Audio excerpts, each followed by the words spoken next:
Sword of Coming, episode 111-112. Untuk melihat video selengkapnya, sahabat bisa kunjungi playlist yang telah Sabta Novel sediakan. Yuk mari, kita berimajinasi bersama dan masuk ke alur ceritanya.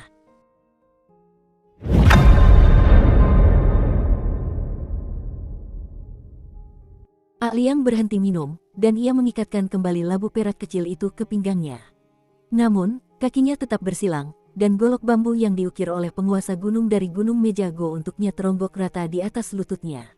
Liang memukul pelan gagang dan ujung sarung golok dengan tangannya, membuatnya bergoyang-goyang.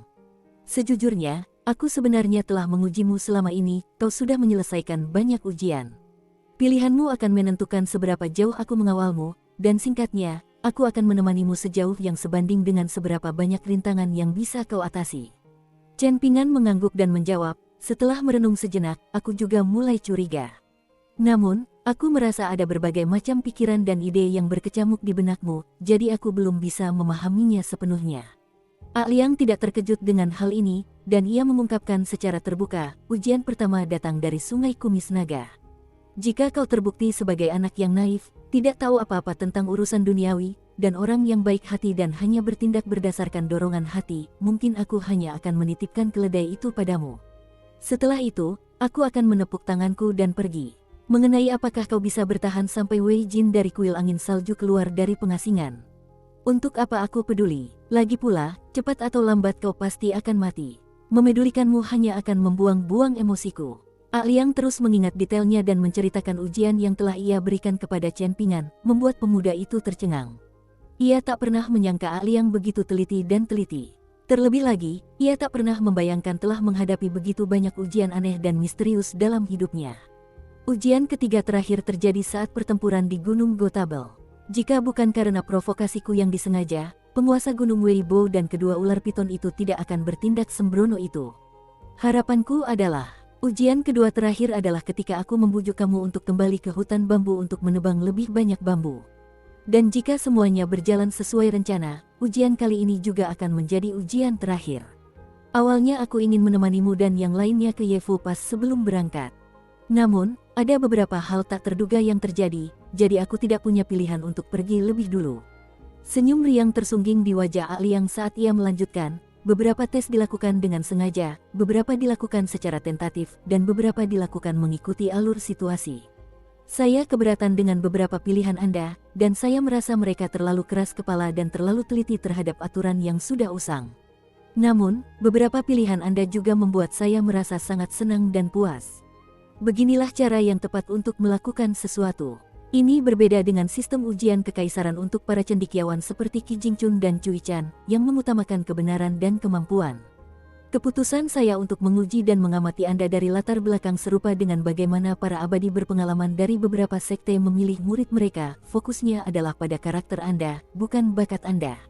Senyum mengejek diri sendiri muncul di wajah Liang, dan ia bertanya, apakah menurutmu aku bermain-main karena bosan karena punya terlalu banyak waktu luang? Atau mungkin aku punya pikiran jahat yang penuh dengan rencana jahat? Sebelum Chen Pingan sempat menjawab, ia sudah memberikan jawabannya sendiri, mana mungkin aku punya waktu luang sebanyak ini. Orang sehebat aku ini pasti sangat sibuk, ya. Chen Pingan menyeret kakinya ke bangku dan menyilangkan kakinya dengan malas. Ia memegang wajahnya dengan kedua tangan dan bertanya, Liang, apa karena aku kenal Tuan Qi? Apa karena itu kau begitu bersusah payah padaku? Ekspresi Liang berubah serius, dan ia menjawab, terlalu banyak gangguan dan godaan yang menghadang di jalur kultivasi. Tebing air terputus milik Li Huai dan bakat kultivasi Lin Soyi semuanya bisa dijual dan dijadikan batu loncatan untukmu. Namun, murid-murid Qi Jingchun seharusnya tidak bernasib tragis seperti itu. Terutama Li Baoping. Dia anak yang luar biasa, jadi membayangkan dia sangat sedih dan kecewa karena paman juniornya saja sudah membuat hatiku hancur. Liang nyaris tak bisa tetap serius semenit pun, lalu ia segera kembali ke dirinya yang dulu, sambil tersenyum berkata, orang tua seperti kami mampu menanggung keruntuhan negara asal kami dan tenggelamnya gunung serta sungai. Namun, kami selalu tak mampu menahan diri jika menyangkut hal-hal sepele yang membahagiakan seperti ini. Chen Pingan meraih tang hulu yang belum diduduki Liang dan mengunyahnya perlahan, lalu bertanya dengan suara teredam, Liang, apa pendapatmu tentangku saat ini? Jika kau merasa aku tidak cocok, bisakah kau meminta seorang teman untuk menemani Baoping dan yang lainnya ke negara Sui besar? Aku tidak takut menghadapi kesulitan, sungguh. Aku hanya takut mengecewakan Tuan Qi dan gagal melindungi Baoping dan yang lainnya. Jangan coba-coba kabur, nak. Kau memang orang yang paling tepat untuk tugas ini. Qi Jingchun mungkin tidak pandai dalam hal lain, tapi kemampuannya memilih orang memang luar biasa. Tentu saja, kecuali kalau orang tua itu datang sendiri untuk menemani mereka. Ngomong-ngomong, jangan bahas kakek tua itu. Pengecut sialan yang mengerut seperti kura-kura. Cendekiawan tua yang pelit dan kikir. Menyebutnya saja membuatku marah. Liang membetulkan topi bambunya dan memandang ke kejauhan. Ia berdecak kagum dan merenung, oh, Kaisar Kekaisaran Li Agung juga orang yang cukup menarik. Mengesankan, sungguh mengesankan. Karena aku masih punya waktu luang, izinkan aku mengobrol denganmu tentang beberapa hal yang kurang berguna. Aku juga akan memanfaatkan kesempatan ini untuk menjelaskan mengapa aku bersedia meluangkan begitu banyak waktu dan tenaga untukmu. Liang juga menyilangkan kakinya seperti Chen Pingan. Ia meletakkan pedangnya di lutut dan menjelaskan perlahan, terlepas dari apakah seorang seniman bela diri atau pemurniki, tabu terbesar dalam kultivasi adalah ceroboh dan bimbang. Jadi, mengikuti kata hati ketika berurusan dengan orang lain adalah jalan pintas yang umum.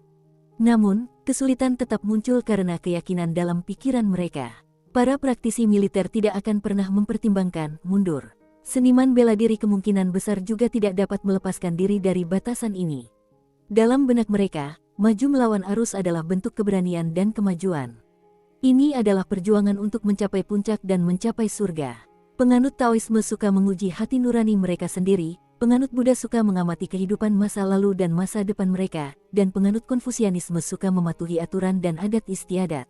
Penganut Mohis agak aneh, karena mereka memiliki kepedulian universal terhadap kesejahteraan dunia.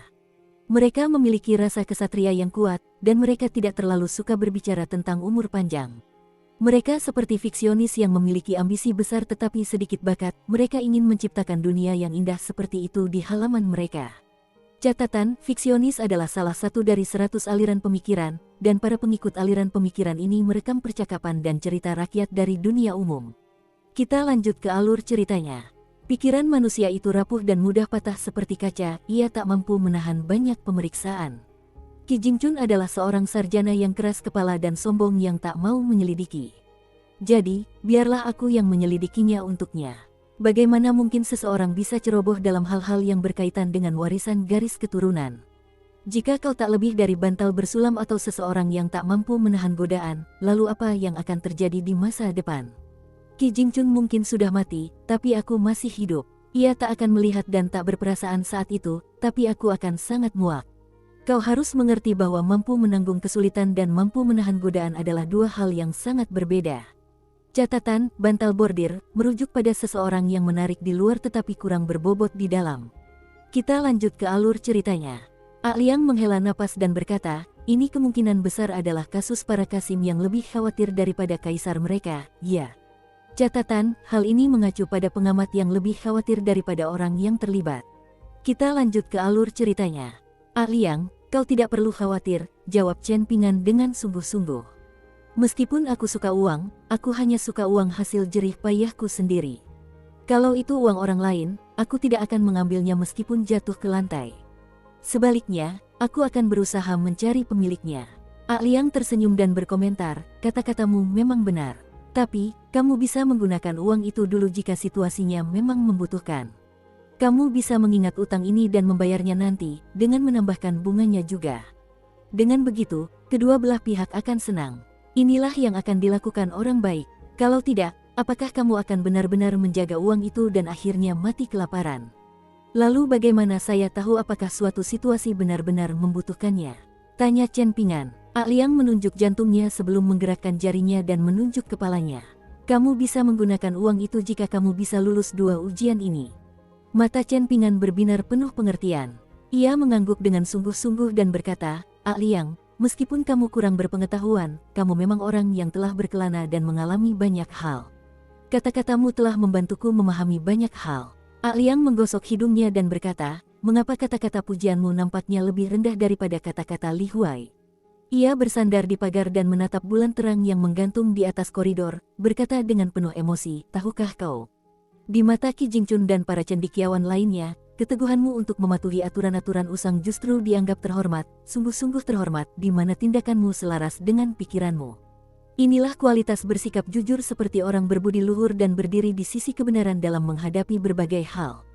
Liang tertawa terbahak-bahak dan menunjuk anak laki-laki yang agak bingung itu, lalu melanjutkan, haha, kau seharusnya sudah tahu tentang hal-hal ini, orang udik, orang kikir, dan orang kikir kecil. Namun, justru karena inilah kau sangat mirip dengan kakek tua itu ketika masih muda. Kenyataannya, Qi Jingchun memiliki temperamen yang buruk ketika ia seusia denganmu. Sebaliknya, kakek tua yang dianggap orang tua yang sudah dewasa itulah yang sama denganmu. Ia sangat kontemplatif sejak muda, dan temperamennya juga sangat baik. Ia seperti seorang bodhisattva yang terbuat dari tanah liat, ia ditakdirkan untuk duduk di altar bersama para dewa lainnya. Suara Liang semakin pelan saat ia berbicara, tetapi tiba-tiba ia meninggikan suaranya dan berkata, tentu saja, aku sudah terbiasa bertindak sesuka hatiku, jadi aku tidak terlalu suka caramu.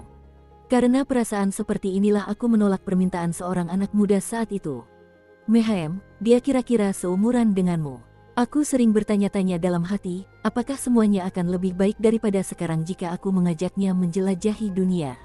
Akhirnya, kukatakan ini padanya, percayalah, kau akan lebih sukses sebagai cendekiawan daripada pendekar pedang.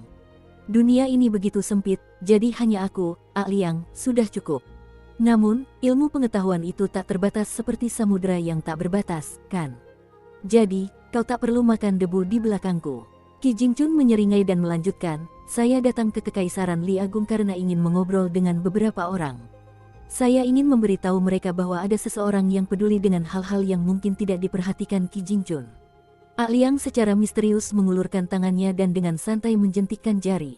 Di toko buku yang terletak di gang kecil di sebelah jalan River Viewing, pemuda tampan yang menyebut dirinya Li Jin dari Sungai Rusing Tranquil mendapat pukulan palu di dahi. Ia terpental ke belakang. Tak hanya menabrak rak buku, ia bahkan menabrak dinding toko di sebelahnya, membuat petugas toko yang sedang terkantuk-kantuk di balik meja kasir ketakutan. Ini pertarungan antar makhluk abadi, jadi minggir saja dan saksikan, gumam Liang.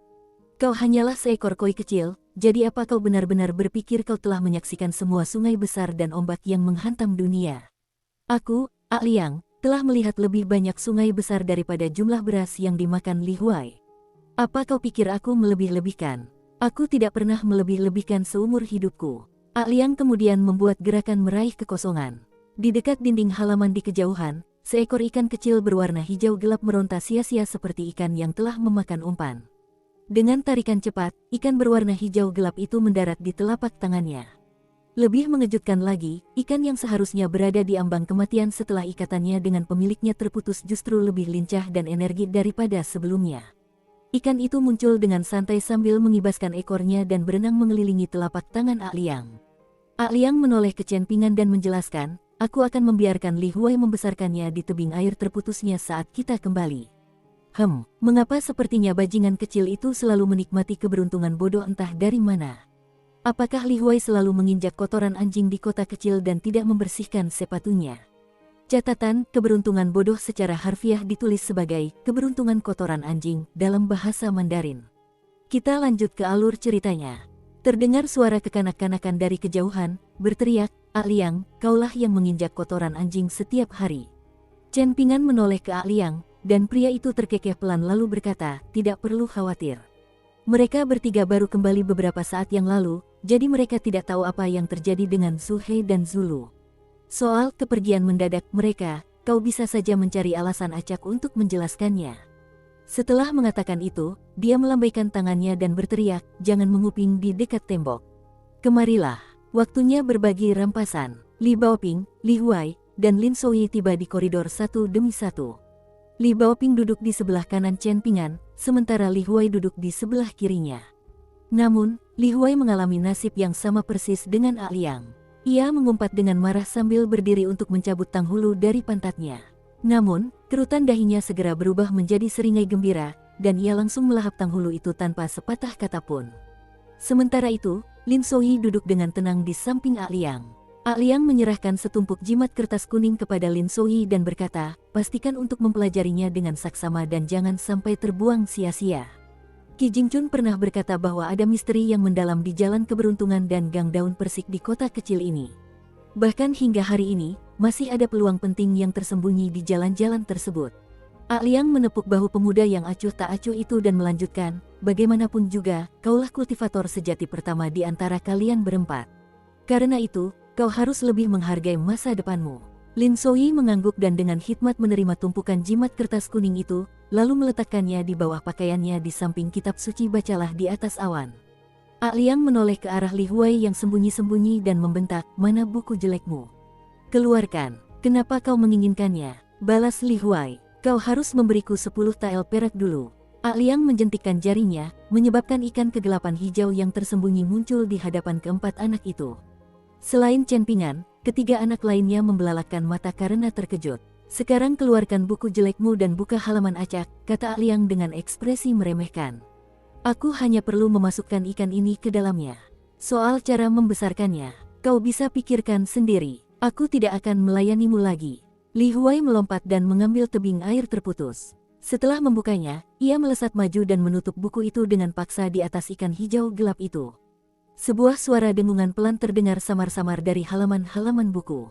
Liang mengusap dahinya dan bertanya, siapa yang menginginkan keledai yang tersisa? Li Huai langsung mengangkat tangannya dan berseru, aku. Bolehkah aku menjualnya? Atau bolehkah aku membunuhnya dan membuat semur keledai saat aku lapar? Liang tidak mau berbicara. Suara Li Huai tiba-tiba melembut, dan ia bertanya dengan takut-takut, Liang, kau tidak akan mati, kan? Kau tidak mengucapkan kata-kata terakhirmu, kan? Liang memutar bola matanya dan meludah, enyahlah. Enyahlah dari hadapan keluargamu sejauh yang kau bisa. Li Huai menghela napas dan kembali ke tempat duduknya di sebelah Chen Pingan. Orang tua dan adikku sudah cukup jauh. Pada akhirnya, terdengar nada sedih dalam suaranya saat ia memohon, jadi Liang, jangan tinggalkan kami, oke? Aku tidak akan mengutukmu lagi di masa depan. Liang ingin mengatakan sesuatu, tetapi akhirnya ia mengurungkan niatnya. Ia melepaskan ikatan labu perak kecilnya dan melemparkannya kepada Li Baoping, sambil berkata, tangkap. Labu kecil ini adalah salah satu labu pemeliharaan pedang terbaik di dunia. Labu pemeliharaan pedang biasa jauh lebih rendah kualitasnya. Lalu ia berdiri dan meregangkan badan dengan malas. Aku merasa jauh lebih ringan sekarang. Dia melirik ke arah pedang bambu hijaunya sebelum mendongak dan bertanya sambil tersenyum, Baoping kecil, bolehkah aku meminjam pedang jimat keberuntunganmu sebentar? Li Huai langsung bersemangat, Liang, apa kau akan melawan seseorang? Aku akan membantumu. Liang menatapnya dengan curiga dan penuh tanya di matanya. Anak laki-laki kecil itu tertawa datar dan menambahkan, aku akan membantu mengibarkan bendera dan menyemangatimu. Kaki kecil Li Baoping bergerak lincah bagaikan roda gila saat dia berlari cepat dan menyerahkan pedang itu kepada Liang dengan kedua tangannya. Liang mengenakan pedang bernama Auspicious Talisman di pinggangnya. Pada suatu waktu yang tidak diketahui, Chen Pingan, Li Baoping, Li Huai, dan Lin Soyi akhirnya berdiri dalam garis lurus di depan pria yang mengenakan topi bambu. Liang memutar-mutar pinggiran topi bambunya dengan dua jari dan tertawa terbahak-bahak, kalian tidak pernah percaya padaku sebelumnya ketika aku mengatakan betapa kuatnya aku atau betapa hebatnya ilmu pedangku. Bahkan, kalian suka memarahiku karena menyombongkan diri. Anak-anak, kalian masih terlalu muda dan naif. Aku takut membuat kalian takut, jadi aku bahkan sengaja memilih hal-hal sepele untuk dibanggakan. Misalnya, menghunus dan menyarungkan kembali pedangku dengan sangat cepat sehingga cipratan air tidak bisa masuk ke sarungnya. Ada senyum lebar di wajah Liang dan dia bertanya, kalian tidak percaya padaku, kan? Dia melihat ke arah sudut gelap terlebih dahulu dan memberi perintah, lindungi mereka. Seseorang mengangguk, pria yang selama ini mengenakan topi bambu, sejak pertama kali bertemu mereka, akhirnya melepasnya untuk pertama kalinya. Ia melemparkannya ke udara dengan santai. Namun, sebelum topi bambu itu menyentuh lantai, topi itu telah berubah menjadi kepulan bubuk halus yang tertiup angin. Pada saat yang sama, dengan pria bersenjata pedang sebagai pusatnya, tanah dalam radius 500 km bergetar hebat seolah-olah ada seekor banteng raksasa yang bergerak di bawah bumi. Liang secara naluriah mengulurkan tangan untuk membetulkan topi bambunya. Menyadari topinya sudah hilang, ia menggaruk kepalanya dan berdeham, lalu terkekeh, namaku Liang, Liang artinya kebaikan. Lelaki tua yang memegang lentera, menteri istana dari kantor ritual Kementerian Ritus, memilih untuk menyusuri jalanan yang sepi dan kosong. Setelah berjalan beberapa saat, ia akhirnya tiba di paviliun Dewa Kota-Kota Lilin Merah. Sebelum ia melangkah melewati ambang pintu, lentera di tangannya terayun masuk ke dalam kuil terlebih dahulu.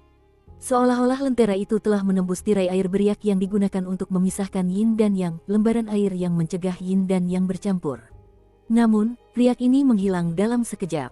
Meski begitu, gumpalan cahaya yang berdesing muncul di dalam lentera merah besar milik lelaki tua itu, menabrak dindingnya dan menerangi sekelilingnya.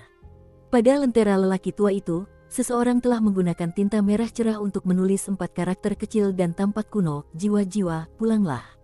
Di dalam paviliun Dewa Kota yang mengurusi hal-hal yang berkaitan dengan Yin dan Yang, serta kantor kabupaten, seorang lelaki tua berpipi merah berjubah Konfusianisme membungkuk dan berkata dengan lantang, Dewa Kota dari Kota Lilin Merah memberikan penghormatannya kepada Tuan Menteri Istana.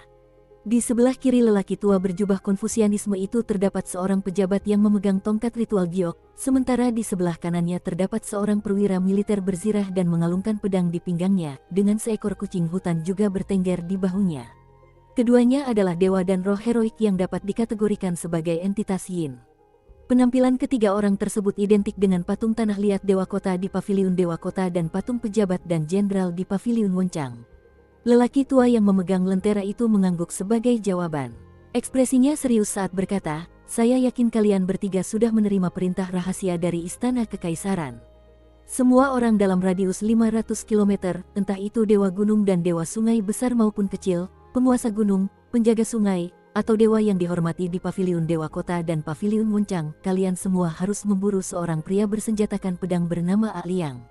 Jalan mundurnya tidak diketahui, dan mungkin saja ia menuju ke utara, selatan, timur, atau barat. Barang siapa berani mengelak atau melarikan diri dari konflik, atau barang siapa berani menyembunyikan kekuatan sejatinya, hukumannya adalah penghancuran patung emasnya setelah semuanya berakhir. Patung-patung Dewa Sungai yang hancur akan dikubur di bawah gunung, dan patung-patung Dewa Gunung yang hancur akan ditenggelamkan ke dalam sungai. Mereka yang dihormati di paviliun juga akan menghadapi nasib serupa jika berani melanggar perintah kekaisaran. Nama kalian akan dihapus dari catatan daerah setempat. Dukung terus channel YouTube Sabta Novel. Menteri Istana tersenyum tipis dan sedikit mencairkan suasana, lalu melanjutkan, kami tidak meminta kalian untuk menerjang maut, kami hanya meminta kalian untuk menghalanginya semampu kalian. Kaisar akan menyusun strategi secara pribadi di ibu kota, jadi ini juga merupakan kesempatan besar bagi kalian untuk berkontribusi dan meningkatkan status kalian. Kavaleri Selatan Kekaisaran Li Agung tak terhentikan, jadi begitu kita memperluas wilayah, banyak posisi baru akan terbuka di tanah-tanah negara taklukan. Mengenai apa artinya ini, dan mengenai apa yang harus kalian lakukan, saya yakin para dewa berpengalaman seperti kalian semua memahaminya dengan sangat baik. Ketiga dewa itu menjawab dengan penuh semangat. Bawahan ini tidak akan berani bertindak asal-asalan. Aku tak akan menyia-nyiakan usahaku. Aku sudah pernah berjuang mati-matian demi kekaisaran Li Agung.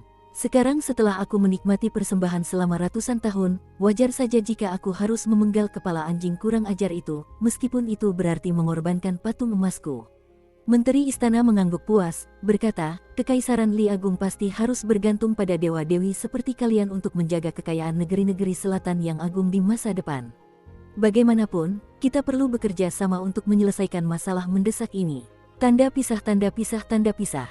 Di dalam sebuah kuil yang cukup dekat dengan Sungai Anggur Murni Kota Lilin Merah, berdiri seorang pria kekar yang pernah muncul di jalan pemandangan sungai bersama Menteri Istana dari kantor ritual. Identitas aslinya adalah Menteri Istana dari kantor pemeriksaan bela diri Kementerian Perang. Dapat dikatakan bahwa pria kekar ini memiliki kuasa atas hidup dan mati sebagian besar orang di Kekaisaran Li Agung. Namun, dibandingkan dengan lelaki tua yang menjabat sebagai Menteri Istana di kantor ritual Kementerian Ritus, ia bisa digambarkan sebagai seseorang yang berinteraksi dengan hinaan dan bajingan di kolam lumpur. Sementara itu, lelaki tua itu bisa digambarkan sebagai seseorang yang dengan antusias mendiskusikan umur panjang dengan para dewa dan makhluk abadi. Dua dewa sungai formal memancarkan aura yang kuat saat mereka berdiri di dalam kuil Dewa Sungai. Satu memegang tombak besi hitam berkilau yang sesekali berdenyut dengan tulisan emas, sementara yang satu lagi melingkari lengannya dengan ular hijau yang hidup, sesekali membuka rahangnya untuk mendesis, mengeluarkan embusan napas seputih salju. Uap berkabut menyelimuti kedua dewa sungai itu. Suara pria kekar itu terdengar serius saat ia berkata, begitu kita mulai menarik jaring, pria bersenjata pedang itu kemungkinan besar akan melarikan diri ke selatan. Itulah sebabnya aku meminta kalian berdua untuk menemuiku di sini. Ketika saatnya tiba, aku akan keluar untuk menghalanginya terlebih dahulu. Tentu saja aku lebih suka mengorbankan orang lain daripada mengorbankan diriku sendiri, tetapi sangat mungkin Yang Mulia Kaisar sedang mengamati kita saat ini. Jadi, aku tidak akan berani mengelak dari tanggung jawab meskipun aku diberi 10 kali lipat keberanian. Kuharap kalian berdua juga tidak akan mengecewakan Yang Mulia. Setelah mengatakan ini, pria kekar itu melangkah keluar dari kuil Dewa Sungai dan berbalik menghadap kota lilin merah di utara. Ia memutuskan untuk melepas bajunya, memperlihatkan otot-ototnya yang kencang dan tato-tatonya yang mengerikan, naga di bahunya yang pasti tidak berani ditato oleh seniman bela diri biasa, dan seekor harimau hutan berburu berjongkok di punggungnya. Catatan, di Tiongkok kuno, simbol naga hanya bisa digunakan oleh kaisar. Kita lanjut ke alur ceritanya. Berdiri di bawah cahaya lembut bulan, lelaki kekar itu menyilangkan lengannya dan berdiri diam seperti gunung yang tak tergoyahkan, auranya melonjak tinggi. Wanita yang mencoba membujuk Lin Souyi untuk mengikutinya ke istana musim semi abadi berdiri di jalan menuju stasiun relay bantal. Ia tidak berjalan jauh, dan malah memilih untuk masuk ke sebuah kedai di pinggir jalan. Ada seorang pemilik toko yang muda dan cantik berdiri di belakang meja kasir dan menjual anggur, dan raut wajahnya tidak berubah masam bahkan ketika ia terlibat dalam percakapan vulgar dan kasar dengan pelanggannya. Di sampingnya, suaminya yang gelisah hanya bisa menundukkan kepala dan menyibukkan diri dengan pekerjaan. Gadis muda yang sebelumnya mendayung perahu hias itu duduk di sebelah tetua agung istana musim semi abadi. Ia adalah seorang pramugari perahu rendahan yang lahir dalam keluarga pelayan turun-temurun, dan berkat keberuntungan, ia telah dipilih oleh tuannya belum lama ini. Ia akan segera pergi ke istana musim semi abadi untuk mempelajari mantra abadi dari legenda. Menurut gurunya, ia adalah orang yang cukup berbakat dan memiliki kedekatan alami dengan air, kemungkinan besar karena leluhurnya telah tinggal di dekat air selama beberapa generasi, dan memiliki takdir yang berkaitan dengan sungai deras yang tenang. Karena itu, ia memiliki bakat luar biasa yang memberinya kesempatan untuk maju ke 5 tingkat tengah. Gadis muda itu tidak tahu apa itu 5 tingkat tengah. Saat itu, ia menirukan tuannya dan menyesap anggur kental itu sedikit demi sedikit. Ia menyesap sedikit bukan karena takut mabuk, semua pramugari perahu adalah peminum yang sangat handal, melainkan karena ia tanpa sadar dipengaruhi oleh aura kekuatan bawaan tuannya. Ia secara naluriah ingin meniru tuannya.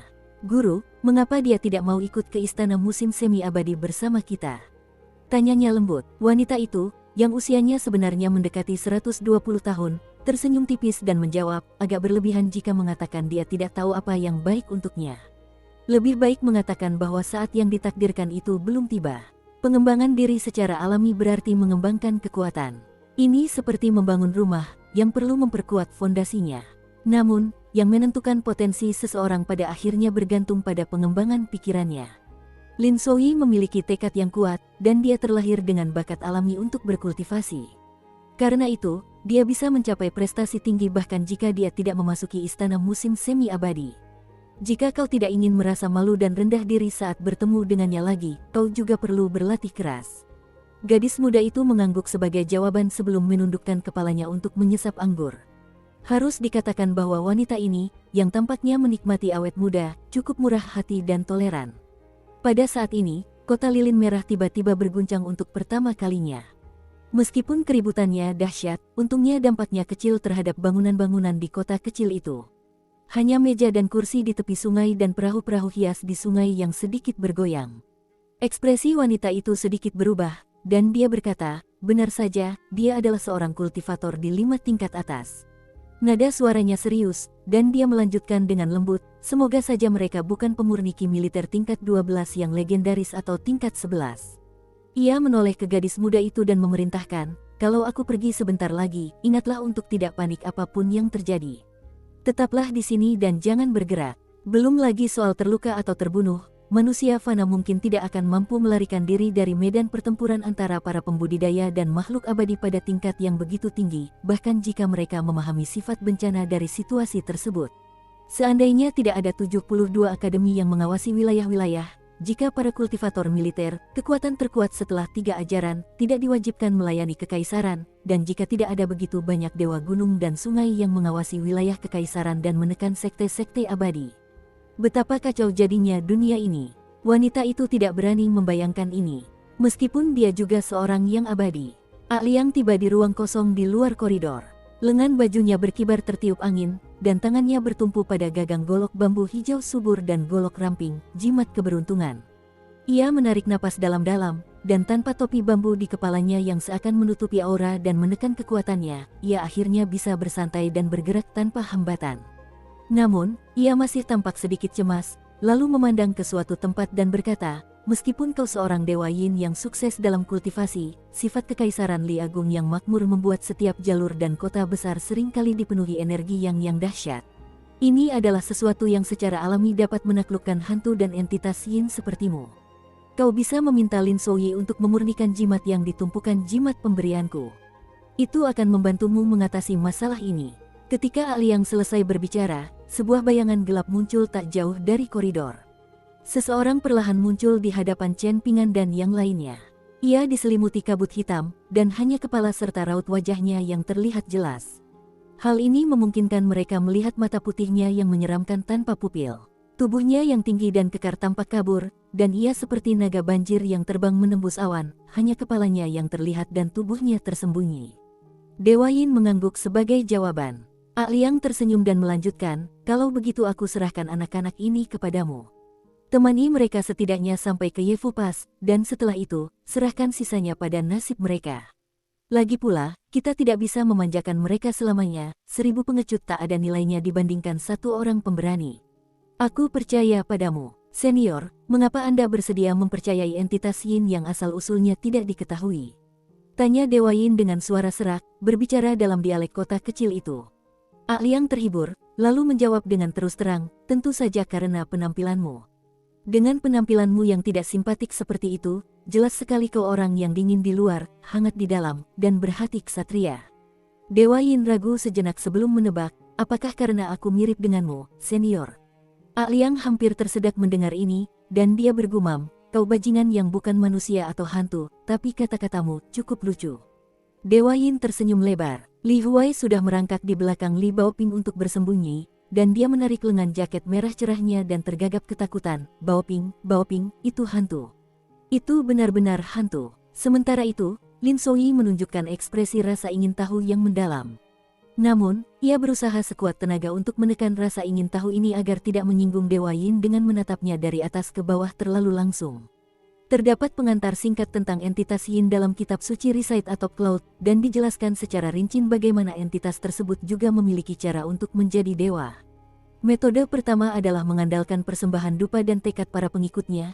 Metode kedua adalah melekatkan diri pada keberanian para kultivator militer, dan metode ketiga adalah berkultivasi seperti pemurniki. Metode terakhir adalah yang paling berliku dan menantang. Namun, entitas Yin juga akan menikmati jiwa yang paling stabil dari ketiga metode tersebut jika mereka berhasil melalui cara ini.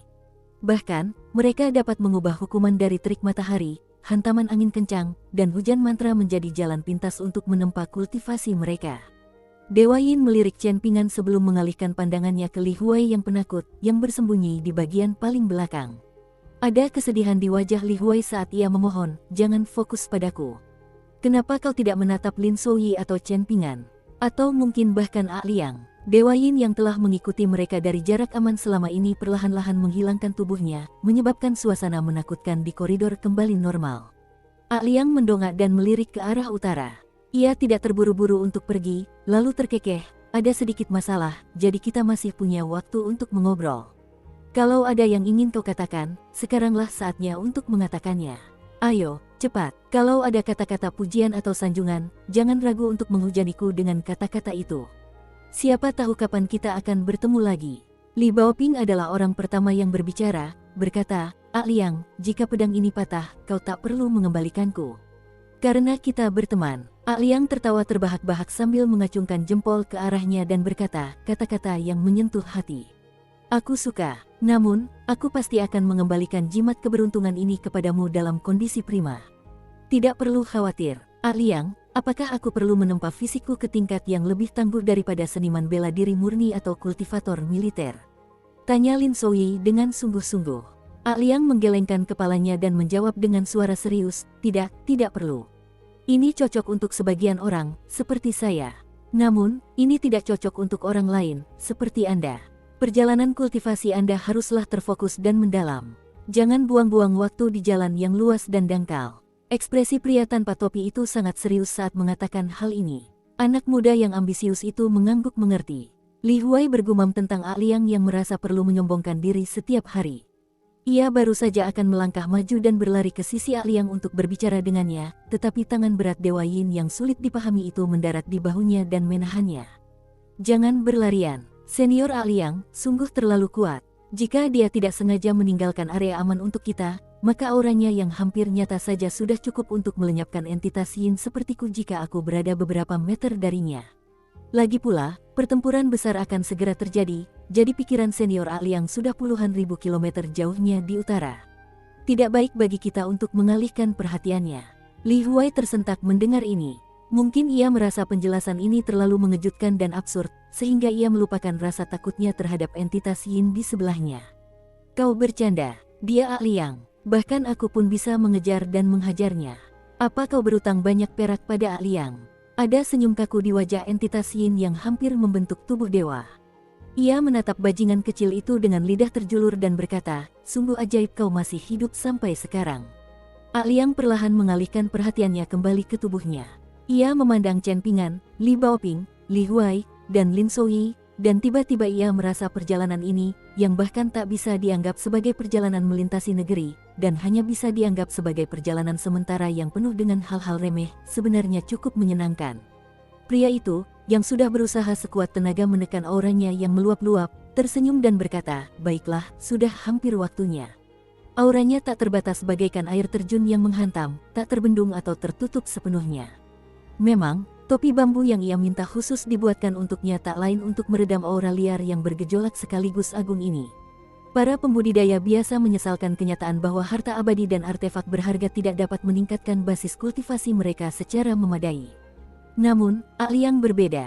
Dia bisa berjalan mengelilingi tembok besar itu tanpa rasa takut, dan ki pedang serta niat pedang yang telah terkumpul di sana selama puluhan ribu tahun bahkan dapat membantunya menekan energi dan auranya yang luar biasa ganas. Liang telah membunuh seorang ratu iblis yang sakti dan mengukir sebuah karakter di dinding sebelum melewati gunung stalaktit dan tiba di dunia ini. Namun, di sini, ia tak punya pilihan selain mengenakan topi bambu itu dan menundukkan kepalanya untuk bertindak sebagai warga negara yang jujur. Jika tidak, ia akan terlalu mempesona, dan gerakannya akan mudah terdeteksi oleh makhluk transenden di surga yang melampaui surga saat mereka mengintip galaksi ini. Liang tidak takut bertarung, ia takut pada masalah. Liang tidak pernah takut pada siapapun dalam hidupnya. Di dunia yang sangat biadab dan tandus tempat 18 iblis besar purba berkuasa, hobi favorit Liang adalah memasuki wilayah kekuasaan mereka hanya dengan dirinya dan pedangnya, lalu terlibat dalam pertempuran sengit melawan 11 iblis besar. Pertempuran terlama mereka berlangsung selama 2 bulan dan membentang sejauh 5 juta kilometer. Pada akhirnya, pertempuran itu membawa mereka ke dekat tembok besar Ki Pedang, dan para kultivator di sana terpaksa mengirim 4 dewa pedang yang kuat untuk bekerja sama dengan Liang dan menghadapi 6 iblis besar tersebut. Liang tertawa terbahak-bahak dan berkata, ingat ini, kalian berempat. Kebebasan seorang individu yang kuat membatasi kebebasan seorang individu yang lemah. Lawan sejati seorang individu yang kuat adalah aturan langit dan bumi yang tak berbentuk, kelembaman dunia fana yang dahsyat bagi manusia untuk mengalami siklus kelahiran, penyakit, dan kematian yang sangat ketat. Inilah musuh kita yang tak terlihat. Tidak pernah ada individu kuat yang menjadi kuat karena mereka menindas yang lemah. Sebaliknya, mereka menjadi kuat karena mereka bangkit menghadapi tantangan dan dengan berani mengatasi kemunduran. Liang mengacungkan jempol dan menunjuk dirinya sendiri, lalu melanjutkan, ambil saja aku, misalnya. Setelah melawan orang-orang ini di Kekaisaran Li Agung, aku akan pergi ke tempat lain dan bertarung dengan orang-orang terkuat di lokasi itu. Li Baoping mengayunkan tinjunya dan berseru dengan gembira, tunjukkan pada mereka, Liang. Sementara itu, Li Huai menangis terseduh-seduh, air mata mengalir di wajahnya dan ingus mengalir dari hidungnya. Di samping mereka, wajah Lin Souyi memerah karena kegembiraan. Anak muda itu akhirnya memiliki panutan untuk ditiru. Chen Pingan menatap Liang. Di saat perpisahan ini, ia terkejut karena kehilangan kata-kata. Akhirnya, Liang berbalik menghadap anak laki-laki yang mengenakan jepit rambut giok. Ia mengerjap dan berkata, tidak baik terlalu banyak berpikir di usia muda. Chen Pingan, ingatlah kau masih anak muda yang tampan. Sini, beri paman Liang senyuman. Chen Pingan memaksakan senyum. Kalau perkelahian tak terelakkan, aku akan bertarung dengan para petinggi. Apa asyiknya bertarung dengan musuh-musuh kecil ini? Sampai jumpa lagi. Di tengah tawanya yang keras, sosok Aliang segera melesat dari tanah dan melayang di udara, meninggalkan dentuman sonik yang menggelegar di belakangnya. Kerucut uap yang besar dan berkabut akan terbentuk di udara setiap kali ledakan dahsyat meletus. Seluruh kota lilin merah berguncang hebat, mengirimkan gumpalan debu ke udara dan menghalangi matahari dan langit. Dewa Yin sedang terhanyut saat berdiri di atas koridor dan menatap pemandangan aneh di langit. Dia sungguh terlalu kuat, kekuatannya tak masuk akal, gumamnya dalam hati. Di ibu kota Kekaisaran Li besar, mengikuti arahan dua kepala Kasim yang sedang menekan aura mereka, seorang pria parubaya yang mengenakan jubah upacara kuning cemerlang tiba di altar tinggi yang digunakan untuk memuja dewa tanah dan padi. Di mata Kekaisaran dan bangsa lain di benua Vial berharga timur, Kekaisaran Li Agung tak lebih dari tempat yang dipenuhi orang-orang barbar utara yang tak beradab. Mereka adalah orang-orang kasar yang kurang memahami sistem ritual dan musik. Sebenarnya, penilaian ini tidak bisa dianggap sebagai fitnah. Di bawah altar, berdiri seorang pria jangkung dan tegap berjubah putih. Dia tak lain adalah Song Changjing, Jenderal Bak Dewa dari Kekaisaran Li Agung yang telah kembali dari dunia permata kecil. Ketika mengamati Song Changjing dan lelaki parubaya dalam jubah upacara kuning cemerlang, samar-samar terlihat sedikit kemiripan di antara mereka. Betapapun bandelnya Song Changjing, dia tetap menundukkan kepalanya sedikit dan menangkupkan tinjunya sebagai tanda hormat, sambil memberi salam, "Yang mulia." Melihat Song Changjing, pria parubaya itu tersenyum dan menepuk bahunya 2 kali, berkata dengan nada gembira, "Jadi, kau telah mencapai tingkat ke-10. Baiklah, sangat baik, seperti yang diharapkan dari adikku. Kapan kau akan naik ke tingkat ke-11? Ketika hari itu tiba, aku akan menyalakan petasan untuk merayakannya. Jika kau merasa itu belum cukup, aku bisa mengeluarkan dekrit agar semua orang di Istana Kekaisaran menyalakan petasan bersama-sama. Kalau begitu, aku bisa mulai diam-diam menimbun bahan-bahan untuk membuat petasan." Song Changjing merasa sedikit jengkel saat menatap kaisar yang pikirannya telah melayang jauh. Ia memanggilnya dengan sebutan yang berbeda dan bertanya, "Saudara Kaisar, bisakah kita kembali membahas urusan yang sebenarnya sekarang? Kita bisa membicarakan hal-hal ini nanti. Bagaimana?" Pria parubaya itu tersenyum dan mengangguk, lalu menjawab, "Oh, begitu. Ya, bisnis yang baik lebih penting. Kita bisa pikirkan cari uang nanti." Ia menjauh dari Song Changjing dan berjalan menuju altar sendirian. Di tengah tangga, ia tiba-tiba berbalik dan bertanya sambil tersenyum, "Mau ikut?" "Aku tak tahan dengan temperamen aneh kedua orang tua itu. Aku takut aku akan menghajar mereka saat pertama kali bertengkar," kata Song Changjing dengan geram. Kaisar tertawa terbahak-bahak sambil terus naik ke altar. Pada saat yang sama, ia memiringkan kepalanya dan berkata dengan nada geli, "Peringatkan aku dulu. Aku pasti akan berpihak padamu jika ini hanya konflik kecil. Namun, aku pasti tidak akan membantumu jika kau benar-benar ingin bertarung sampai mati dengan mereka." Senyum Song Changjing tergantikan oleh ekspresi serius, dan ia bertanya, "Saudara Kaisar, apa perlu sekali membuat keributan sebesar ini kali ini? Jika aku tahu lebih awal bahwa dia bukan Wei Jin dari kuil angin salju atau semacamnya, dan kemungkinan besar dia adalah kultivator tingkat 11 atau bahkan tingkat 12 yang sangat berbahaya, aku pasti akan mencegahmu bertindak sejauh ini." Si perantara sudah berbalik. Dengan punggung menghadap Song Changjing, ia menjawab dengan tenang, "Kekaisaran Li Agungku perlu mengirim pesan ke seluruh benua Vial berharga timur, mereka yang berada di bawah tingkat ke-13, semuanya bisa dibunuh.